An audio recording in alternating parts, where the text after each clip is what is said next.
So how did you get involved with Priscilla, the film?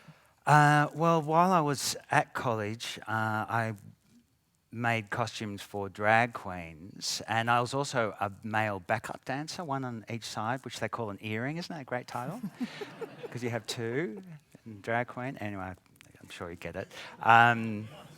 So I was an earring, and I made all the costumes for our troupe, which was called Glamour World, and we did really well. We toured Asia. We went to Shanghai and Hong Kong, and so Stefan had seen the costumes that I'd made for the drag queens, and he knew I would be cheap because I could make them and design them. And I was looking at the overall budget for the film, which was under $2 million in total, and the fund that you had for costumes was a tiny fraction of that. Yes, a tiny fraction. 20,000 we had. And we had to do everything. So there wasn't much comfort. Things looked good, but they didn't feel very nice to wear. I mean, I've got to say, watching the film again now, 20 years on, it is a different experience. And yes, okay, so I was around 20 years ago, and now I'm 20 years older. And I think you do actually see aspects of the story in a different light today. But one of the points about the film was that it was mainstreaming a lot of things that people were still regarding as off-beam at that time. Yeah, it's interesting, isn't it? I think that the gags and the music and all of that stuff and the sparkle and the colour and the outback were all things everyone could relate to. But it did take, I mean, look, the central character is a drag queen with a son. And that's what the story is based on. And I think that made that concept much more palatable to people who previously would have been really uncomfortable with the idea. Yeah.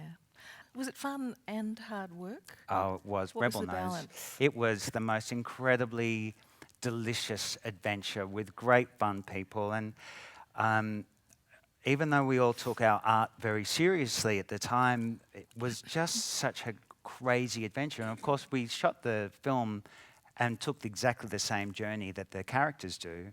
And there's no studio in this film. Everything is shot on location. So it was a great adventure, and I think that fun translates to the film. I think somehow the energy is in there. The one story you were telling me about melting glue and costumes and wardrobe. Yes, well, our Rebel's here, I can't really say it. It wasn't It's her 20 choice. years. It It's wasn't her 20 choice. years. It wasn't her choice. They rented us the cheapest possible wardrobe van to take all the costumes to location, out to the desert. And it was this nasty, I think it was an old ice cream truck that they had converted, and the engine was underneath the storage compartment where all the costumes were. We couldn't hang them, so they were all in boxes. And then somewhere about 80 clicks outside of Port Augusta, they call and say the car has boiled and blown up and all the costumes melted. They came out of the box and they were box-shaped as a solid lump. So we had to start again once we got out in the desert and remake pretty much everything. But the upside to it was that the only wardrobe truck left in Australia was the absolute top-of-the-line, brand new 40-foot-long wardrobe truck with a mezzanine level, piped music, air conditioning, everything. So needless to say, it took me a long time to make every costume. It's like, oh...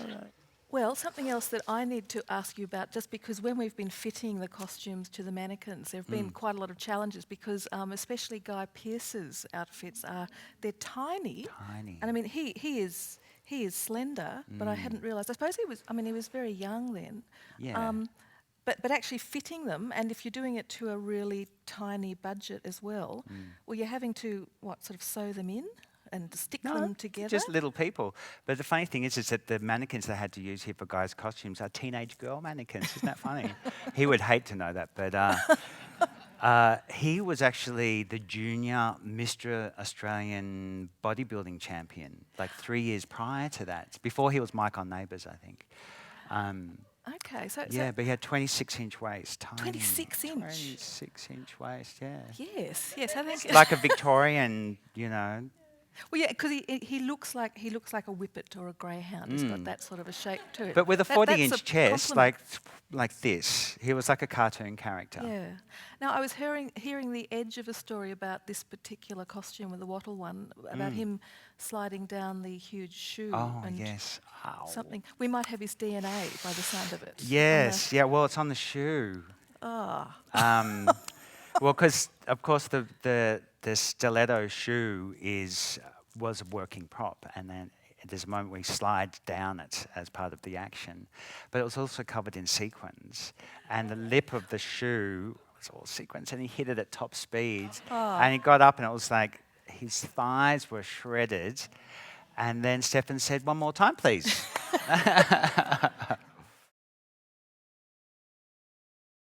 The wattle costume has a particularly good provenance, is that the word?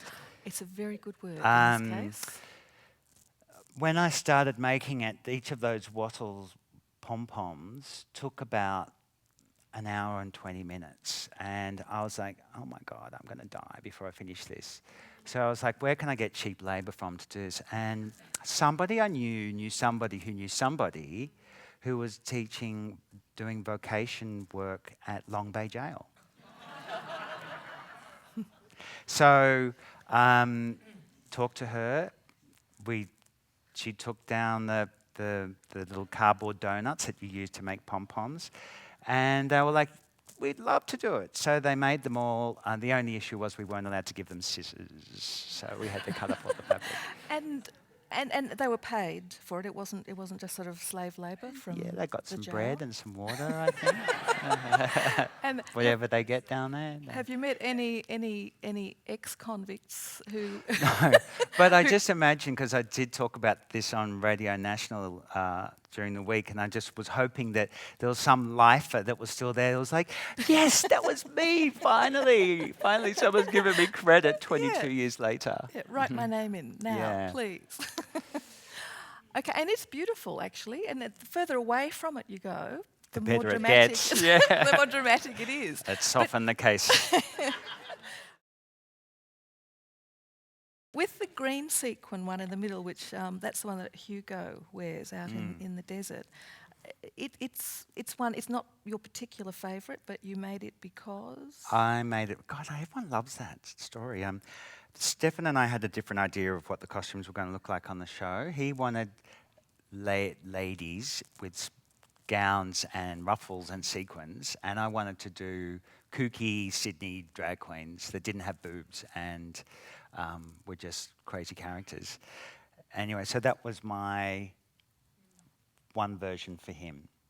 And I thought, oh, it's cute, it's a rehearsal thing, the green will look awesome against the desert. And the combination of that with the army boots I thought was kind of crazy and kooky and all over the shop. With the thong dress, which is one of the ones perhaps that is most iconic. Everybody knows about the thong dress, and then about the credit card dress later on. But how did that idea come together for you? Well, that started off as Paco Rabanne. I started with his. I think at about 65, he started doing plastic tile dresses. Yep. And I went to a New York dinner party as Edie Sedgwick, of course, which you would. And I made a dress out of fake plastic. I did little fake credit cards. And for the film, we thought that would be a little obscure because you could tell that they were fake because they've got the plastic edge. So we started ringing around the different credit card companies. And of course, it was like, oh, we're doing this little Australian film about drag queens. And we'd like to use your Amex cards for click, dial, tone, goodbye. And we went across through all the credit card companies, and we even tried Target, where my mum works, where we got the thongs from. No one wanted to give us any cards, so we were like, well, what can we do? I really like that concept, and we tried doing toast with Vegemite on it. No, Not nice. No, it The didn't boys work. would have cut up. The bad flies about liked that. it. Yeah. Yeah. And then we thought, oh, Australia's national shoe, thongs, let's do that. Yeah, yeah. Yeah, it was the tinea he got under his arms from it. Was terrible. No, kidding, no tinea, no tinea. But it did get horribly scratched by the cable ties. The cables. So, I mean, something like that, it is not actually expensive to have put together, but it's one of the things that has lasted and Yeah, made it's the biggest impact across the board. Yeah, it's interesting. It's really, this experience in particular has really taught me that if your concepts are good enough, even if this stuff does look like rubbish, as long as it serves its purpose of making it to the film and telling the story, then you've done your job. It doesn't really matter that it's not, Opera Australia standard with incredibly hand-finished seams on the inside. These 3 headdresses were made out of air fresheners from like a $2 shop before there were $2 shops, Yeah. and plastic flowers. I could take you through. Do you want to hear how the process of this costume? Okay, so the song was I Will Survive, which is by Gloria Gaynor, which was done as 70s disco diva. So, we were free associating with that, and we thought, okay, so we'll do a big afro, maybe some flowers behind the ear, and a pantsuit, and then some big platforms. And I was like, I really want the platforms to hold the pants out. And so we started with the afro, and I was like, oh, let's put more flowers in the afro. And then I was like, let's put more flowers in the afro. And then I was like, oh, stuff the afro, let's just do all flowers. So I started with the Hugos, and then I matched the other ones to him and tried to give them all a different shape. Guy Pearce's one, that was literally made out of air fresheners that I took the little air freshener out of. And Terence's, I based his on Bacchus, with the god of the grapes, because she was like meant to be the boozy one. And then I wanted the pants to sit out, and I couldn't work out how. First I thought I'd make a giant shoe, and then I was like, oh, I'll just tape it over the shoe, and then we'll get that great shape. And I think I'm really happy with the way those ones turned out. Do you remember in the big grand performance at the end, where we have the real sort of stand-up performance, and we've got a number of the costumes or pieces of them here. There's the Opera House Marie Antoinette set up. Now, how did that come to be? Where did that come from in your head? Well, Stefan came to me and said, oh, we've got to do a theme show. And it was a very popular thing for drag shows in Sydney. Like the show bags were famous for doing drag shows. And what they do is you'd have 3 spots, and then they do a production show which had a theme like Dusty Springfield or Kylie or something like that. So I thought, well, it's an Australian film, so let's do Australiana. And I thought we'd go through the evolutionary chain, and we started with the flowers. And then we go to, I got it a bit backwards, because then we go to emus, and then we go to lizards. Yeah, and the lizards are amazing. Yes, as long as you don't see them in real life again. It's one of those. But then the Opera House, so I wanted to do an Australian location. I thought about doing Uluru, but we weren't going there, it all got complicated. And I was like, oh, well, the Opera House, except there's another very famous drag queen who's kind of taken that one over, that idea, Dame Edna. And I was like, well, looking at the shapes, what do they suggest? And I was like, okay, well, we can vlog history for this one. I thought we'll do Marie Antoinette with the panniers. And then for the other 2 sails, I thought I could make them into like an 1860s, 1870s Polonaise style skirt. Yeah. And that would flip up and over their heads. Well, that was just being overly ambitious. So they just held them. But yeah, that's how we got to the Opera House. It's beautiful. And a story I haven't checked with you, but I had heard that with the emu costumes, some of which we've got in the library on display, that they have the heads, the great big tall heads up above, which haven't survived. But one story we heard was they haven't survived because they were used as cricket bats. Cricket bats at the end of the shoot. Okay, so this is one of those interesting ones when, from an archivist point of view, we go, dagger to the heart. Yes, I know. But they went to a good cause, obviously. Yeah, the cricket game. Yes. They were only good as long as you didn't hit the ball. Because what were they made of? The heads? Polystyrene. Polystyrene. Okay, so Yeah, so it was like you hit the ball and it was, yeah. they only did it once, yeah. So I mean, that sounds like a bizarre thing that you could have actually had in the film as well. Just That's true. yes. Mm. And this is such a great story because it's one of those things where the gods of film were just smiling upon it. So originally I made a much smaller version of it, and we took it out on the bus and had a bit of a test, and it just was not great. It was only about 5 meters long, and it was fine. It was fine. We don't do fine. So went back and talked to Al, and I was like, he's like, how'd the test go? And I was like, it's fine. And he said, well, do what you need to do. So they chucked us some more money. Thanks, Rebs. We got another, I think, $2,000 or $3,000, and I just bought all the silver lame in Sydney and had it shipped up and cut the whole thing on the bias because lame is notoriously thin. And stayed up all night sewing this all together. It was about 80 meters long. And get down to the bus in the morning at dawn and put it on the bus, lay it the length of the road down the road, and then the bus goes moving and then it just drags along the road like a wet sock. And then the stunt coordinator says, we're going to have to cut it off because it might get caught in the back axle and it will pull the actor off. And I went over with my scissors and I went over and I picked up the lame and took the scissors to the lame. And just as I was about to cut, this huge gust of wind took the whole thing out of my hand and it flew up like a beautiful big kite in the air.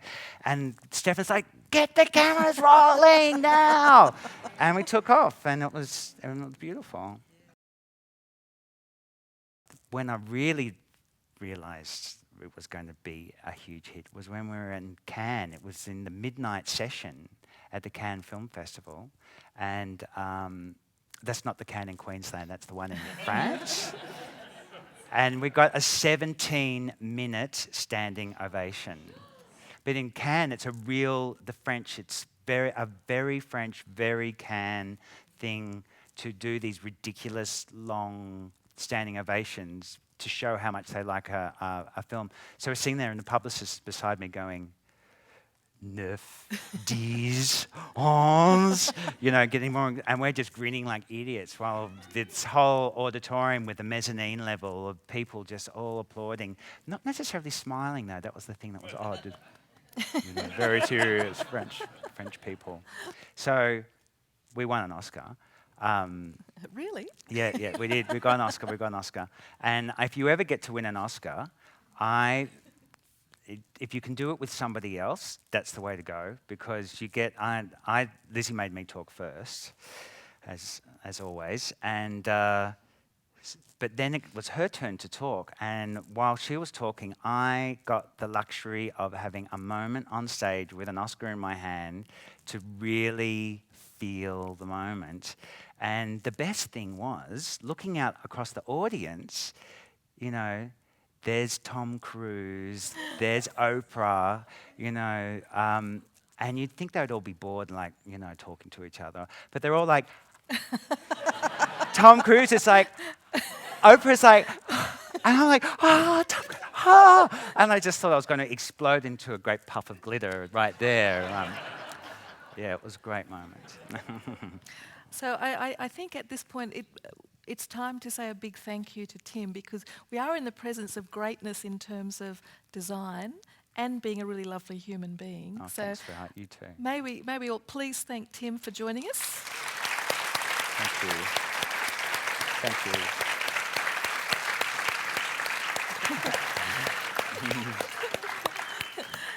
And before Michael closes this part of the evening, I think too it's been actually really wonderful to have Tim join the archive in the last couple of days, and it's been a bit of an eye opener for you too. Sure has. It's just an amazing institution, and it's so incredibly valuable. I mean, the absolute love and devotion that these people have for their craft. I went on a tour yesterday and I met people from every department, from the film preservation department, from the sound archive department, and they all have such ridiculous dedication and passion to their craft. I think you all need to be commended.